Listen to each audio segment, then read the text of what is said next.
What is going on, you guys? We are finally getting back to our research in regards to Infinity War and the whole thing with the Black Order. So, I'm not even gonna, waste any time. Let's get on into this. Part 2 from ComicsExplained, the son of Thanos.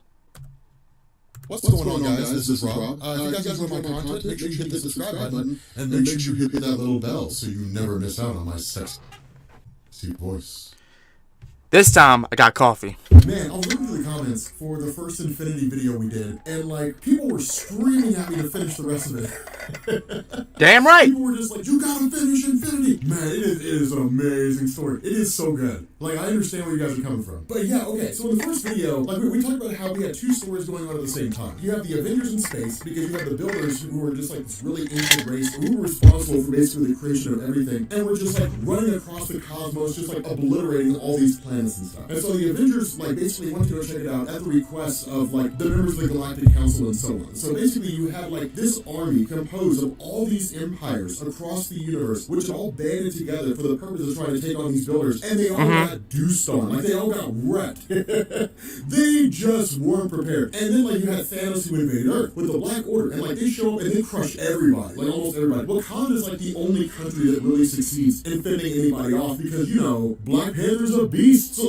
picking up this whole battle that goes on with the Avengers and the Builders, the Galactic Council and everything, it's really just a retreat, right? The first skirmish they engaged in, they were just crushed by the Builders. And so what they ended up doing was taking refuge on, a massive citadel of sorts. But the Builders started sending out all these sentient drones that were just, destroying this facility. And it was a message, right? It was a message going out to the universe. You can run, you can hide, but it won't last long. We will find you no matter where you go. And so what this did is it put all these different races in a position where they had to make a choice. Either they could bend, they could acquiesce, and they could give up to the Builders, or they could fight to the death and die. And almost all these empires, every single one of these races that had spanned for thousands and millions of years, it was basically just giving up. The Centaurians were the first ones to fall, the Chameleons fell next, and then the Kree. Now these are all races that have appeared over the course of various eras in Marvel Comics. Now this also still brings together the Galactic Council. Of course you have Ronnie the Accuser, who speaks on behalf of the Kree Empire, and then you have people like Gladiator of the Shi'ar, then you've got Jason of Spartax, the father of Peter Quill. You've got all these people who were just kind of banded together. And for the most part, the Avengers were never allowed into the Galactic Council because everybody hates Earth. But this whole thing deals with the idea of Captain America stepping in alongside Thor as an advisor of sorts, and really just a handful of the Avengers, and everybody speaking as part of this Galactic Council. But these are all the various empires that exist all throughout space. So you've got the Brood, you've got the Skrulls, you've got the Kree, Annihilus, you have all these different races that exist there, and they're all basically, more or less saying the same thing. Everyone except Captain America. The answer that's being given by virtually everybody is no victory can be found here. The only real option we have is to basically give up. But Captain America's response is, but why though? We can win. All we have to do is find a way to win. Now, this is kind of ironic, because Captain America is talking to people who were part of races and empires. They were mature races when humanity was fledgling, when humanity was just now emerging onto the scene. And so what Captain America says is that at this point, we have to find a way to bolster our forces. And when we faced off against the Builders, some of our number were captured. If we can rescue them, and rescue those who were not necessarily part of our teams, but had been captured anyway, we can increase our number in that capacity. And it's a smart move. Liberate innocent people, liberate refugees, liberate the superheroes, and all of them will rally to our side. And that's what happens. Captain America, and Thor says, we need bait. We need somebody to go in there, and we need someone to dupe the Builders into focusing on us so they don't look at what's going on over here. And that's exactly what happens. Captain America and the Galactic Council send their ships in, and they just operate as bait. They go in, they fight against the Builders, and the Builders see this as, why are they here again? Are they really wanting to fight again? And that's how it's designed to come across. Be a distraction. Take their attention away from what you're really trying to achieve. And what we end up finding out is the Builders made a mistake. The Builders made a huge mistake. They made a very, very costly mistake. Because once we get in there, once some of the forces of Captain America's armies get in there, then they start liberating different Avengers. One of the Avengers they liberate is the Incredible Hulk. Oh, fuck. The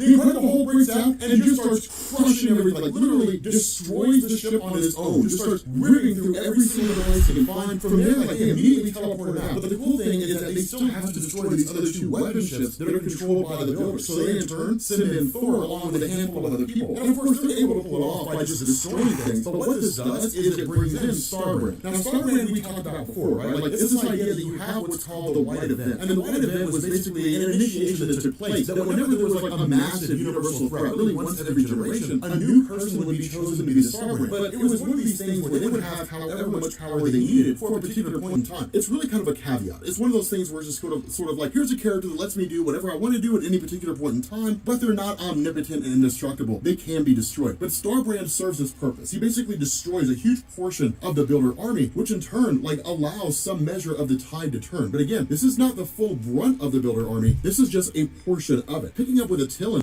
Thanos shows back up to the Inhuman City because Black Bolt, the king of the Inhumans, was told, you've got 24 hours. When Corvus Glaive showed up at the home of the Inhumans, he said, you've got 24 hours. Either you pay the gauntlet or you pay the tribute. The gauntlet is Thanos comes here and razes this city to the ground. The tribute is you kill all of your kids between 16 and 22 and bring us their heads as proof. Black Bolt says no. He says, no, I'm not killing any of our kids. Not only that, he basically evacuates the entire, like has the whole city of Attilan evacuated. So that when they show up there, when Thanos shows up there, there's nothing left. The only exception is Lockjaw and Maximus the Mad, the brother of Black Bolt. Now, Maximus the Mad being here serves a couple purposes. The first is that all of the Inhumans are going through the teleportation device known as Eldrak, who was an Inhuman at one point. Or I guess he was, I guess he was. And once he went through the mist, he basically became a door. It's almost like the Siege Perilous, that when you go through it, it takes you wherever you need to be at that particular point in time. But Maximus the Mad and Lockjaw, the teleporting dog, are really the only ones left. And Maximus basically activates a massive bomb underneath Attilan itself. So when Thanos shows up, Thanos arrives and says, look, man, you had 24 hours, and your 24 hours is up. Now, I'm Thanos, man. So, like, it's nothing for me to destroy this place. If I obliterate the entirety of Attilan, for you, it's the end of times. For me, it's a Tuesday. So we can do whatever you want to do. Like, it doesn't matter to me, man. Tell me what you want to do. You want to die, or you just want to sacrifice your kids? And Black Bolt just screams at Thanos. Now, old school Black Bolt would have probably obliterated the Earth had he screamed like this, as loud as he possibly could. But Black Bolt's power has been toned down over the years to make his character one that can be defeated for the most part. I mean, it depends on what you're talking about. For example, like if you read House of M, he whispers at the villain Apocalypse, destroys Apocalypse, and wipes out what amounts to about 100 acres of land. Whereas if you have this, like he screams, and not nearly as much destruction happens. So it really kind of depends on what era you're talking about. Now, House of M Black Bolt was stupidly overpowered. Like he was criminally OP. It was insane. But Black Bolt's screaming serves a couple of purposes. The first is to try to destroy Thanos, and the second is to activate the Terrigen bomb, to basically detonate this Terrigen bomb on Earth.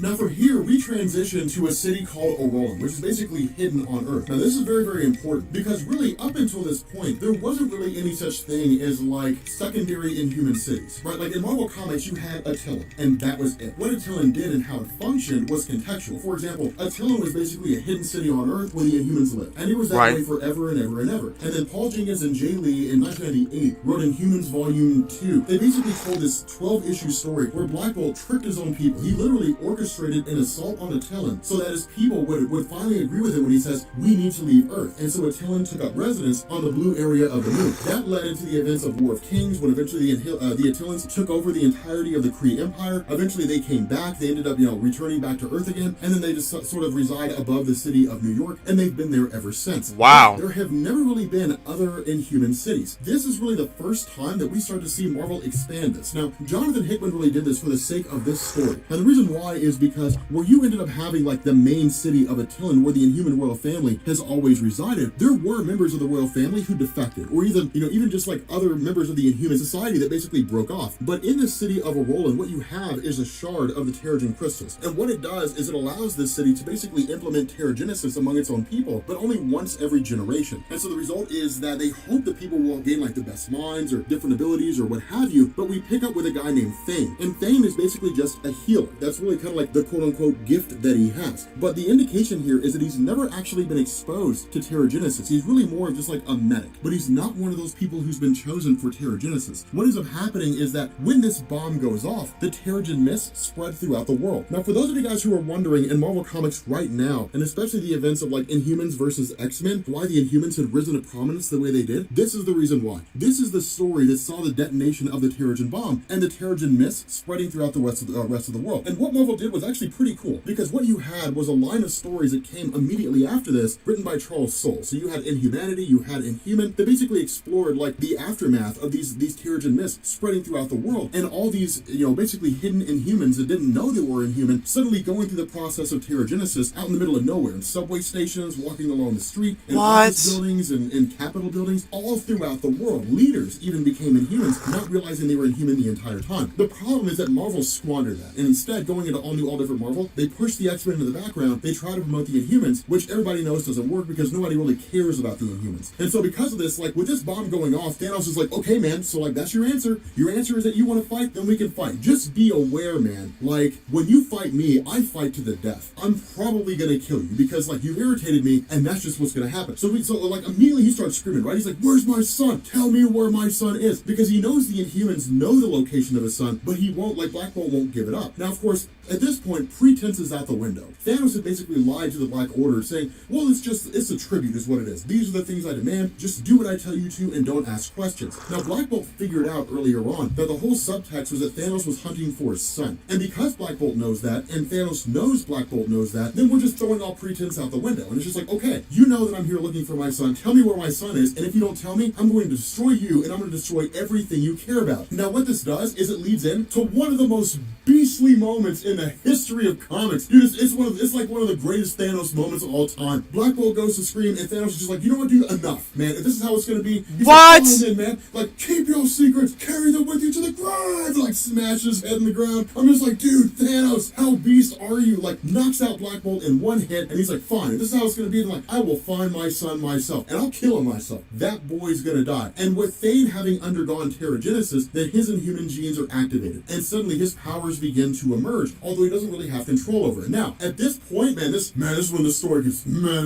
gets so good. Thor fans, if you are a fan of Thor, now is your time to shine. Because what happens is Thor shows up, right? Like you have the builders who are on Kree, and like Captain America's like, okay, so like basically we have to surrender. Like we have to give up. So they send a guy to Kree, right? To the Kree world of Hala, and like the, running the accusers is like, there is, Captain America and his forces, they're sending an emissary here to basically surrender, to give up to you guys. And so Thor shows up, and Thor's talking to this builder. They're told, look, you can't be armed. So Thor's like, whatever, throws his hammer into the sky, says, okay, fine, I'm my own. So the builder's talking to him. Thor's like, look, I came here to discuss terms of surrender. And the builder's like, no, there are no terms. There's you give up and you take a knee, or like I kill you and then we destroy the rest of your allies. So what? What's it gonna be? And so like it's crazy, right? Because like while this is happening, like everybody's praying, like all the accusers are there, and like the Galactic Council's watching this, like all eyes are on Thor. So the builder's like, take a knee. And so Thor just kneels. Thor kneels down. He's like, okay, fine, I surrender. We take a knee. And so like it's funny because the builder starts talking trash, right? He's like, humanity's place is to take a knee. Like your place is below us. We're builders. People don't want you here. Like no one wants you here. So we are going to do the universe a favor, and we're going to eradicate you. Suddenly they hit, like there's this thing, like you're with like Captain America, those guys, they're like, hey Gladiator, like we have incoming. He's like, what is it? And Captain America's like, it's a reckoning, is what it is. Thor's hammer comes flying back down. Bam! And it goes punching right through this builder. Punches damn! Captain America's like, got him. If they can be broken, they can be killed. That's it. They're like, we can destroy these guys. We can kill builders. They're not indestructible. They're highly durable, but they're not indestructible. And so Thor's like, all right. He's like, Ron the Accuser, got a question for you. And Ron is like, what's up? He's like, do you have free men and women here? And Ron is like, yes. So he's like, do these free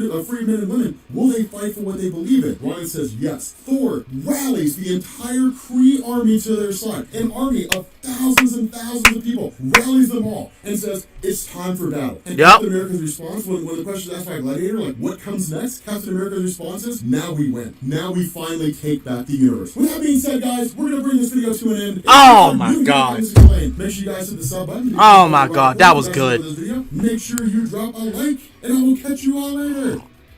Peace. That was honestly good. I didn't expect to see that shit. I did not expect to see none of that. I did not expect to see none of that. I'll have to like, comments, explain. But I did not expect to see any of that. Oh my Jesus. So Thor literally fakes him out, throws his hammer up there. First of all, for anybody, this alien was obviously dumb as fuck. Because if he knew Thor was is ignorant at times. He's not just gonna give up. Thor's gonna do something underhandedly crazy. And this was underhandedly crazy and clever. He throws the hammer, sends it across, I guess, a couple of planets, past the ship. Captain America sees this like, oh shit, something ready to happen. Boom, goes right through him. And it goes like, okay, now we fuck them up. Now we fuck them up. So now shit's about to go down. Shit's about to go down.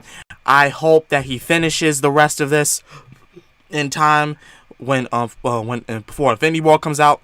I hope he does. And if he doesn't, I'm still researching it. I'm still gonna be reacting to this. Why? Because I love this shit. I love this shit. This is the first time, ever since I did my first video of reacting to Comics Explained, I've been enjoying comics. Like, I know I say that I was a fan of Marvel all my life, but I never really, grasped my knowledge into comics. I haven't done it at all until now, and that includes DC as well. So, Comics Explained, I want to thank you so much for putting your insight on your channel and giving us so much information about comics when we don't know where to go, or what comic we should read in order to get the story that we want to know about. Thank you for letting us know that. As such, this has been The Real Sakurai, and I hope y'all have a fantastic day. I'm out of here. Peace.